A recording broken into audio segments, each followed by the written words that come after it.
Okay, coming to the stage is a very good friend of mine, very funny. I want you guys to give a nice, loud, warm welcome to Mr. Ken Katz.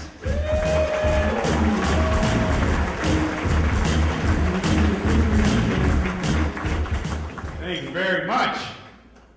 Let me ask you this. You guys, anyone here country music fans? Yeah, I started listening recently, and I heard this one song by Luke Bryan called Rain is a Good Thing. You know that one?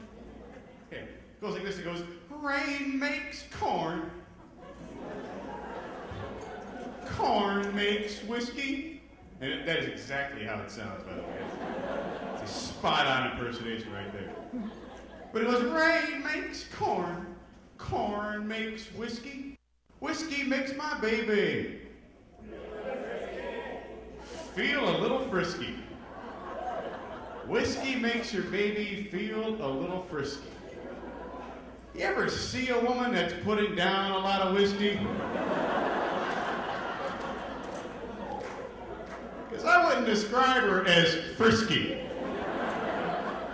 A banana daiquiri will make a woman frisky, okay? Whiskey will make her burn your house down in a jealous rage. It's just not good advice. There ought to be a disclaimer on that song. You know, caution, results may vary. Dramatically. A lot of songs like that. There's another one that goes, what is it, tequila makes her clothes fall out? Yeah, that one, yeah. But usually it's at like a tailgate or in the ER. You know, not in the way you're thinking. So you got songs like Whiskey Makes Her Frisky, Tequila Makes Her Clothes Fall Off. I think I'm the only guy sitting back here going, you know, Red Bull would help her get the housework done. That may be the way to go. That'd be the song that I write. You know, I suppose if you did it in moderation in the right order, you could make a pretty nice day for yourself, you know. A little Red Bull in the morning, a shot of whiskey with dinner, and a tequila nightcap, that could work out to a nice evening. But you mess up the order, you're in for a firestorm, my friend. You do that backwards, you're going to come home to an angry, naked wife who's chasing you around the house with a vacuum cleaner. Not good. We're into October, finally. Yes, and yes, you can applaud the cooler months. And we have Halloween's coming up. You guys excited for Halloween? I love Halloween. I always did. And it's a lot safer now than when we were kids. You know, nowadays parents take their kids trick-or-treating. It's like a family event. When I was a kid, my parents never took us trick-or-treating. They would just give you advice like, you know, don't eat any apples. There's people putting razor blades in them. Yeah, but by all means, go on about your business. Just sound parenting there. But I never cared because, you know, as a kid on Halloween, I was always like, you know, I have no intention of eating an apple anytime soon. I got a 15-pound bag of candy here, Chief. I'm not sifting through it looking for fruit. I'm going to spend the next 2 weeks eating my weight in chocolate and freebase and pixie sticks. I wouldn't even eat a caramel apple. I mean, I'd eat the caramel off of it, but I'm not going to waste precious stomach space on nature's candy, please. I mean, that has to go down in history as the most ill-conceived plot against children ever. Tainting fruit on Halloween. Way to have your finger on the pulse of the child mindset. Way to know your enemy. Why don't you go out and booby-trap the Brussels sprouts while you're at it?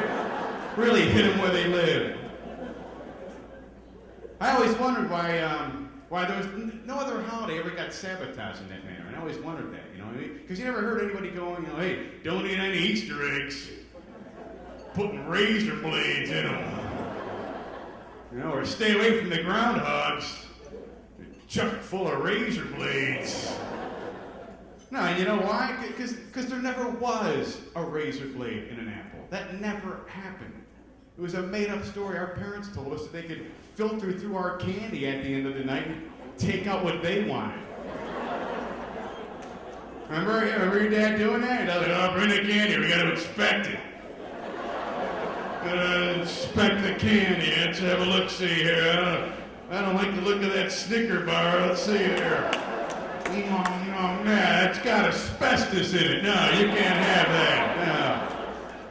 No. Here, you can have the popcorn ball. Here's your popcorn ball. It's like full of syringe needles. I'm like, are you sure? Yeah, I don't like them. Every year I got three kids. I got 3 boys, and it's fun to watch them every year on Halloween. I got one son. Every year he dresses up as a NASCAR driver. When he was 3 years old, he got hooked on NASCAR. And I always said I'd support my kids in whatever they like to do. I just didn't think I was going to have to grow a mullet to do that.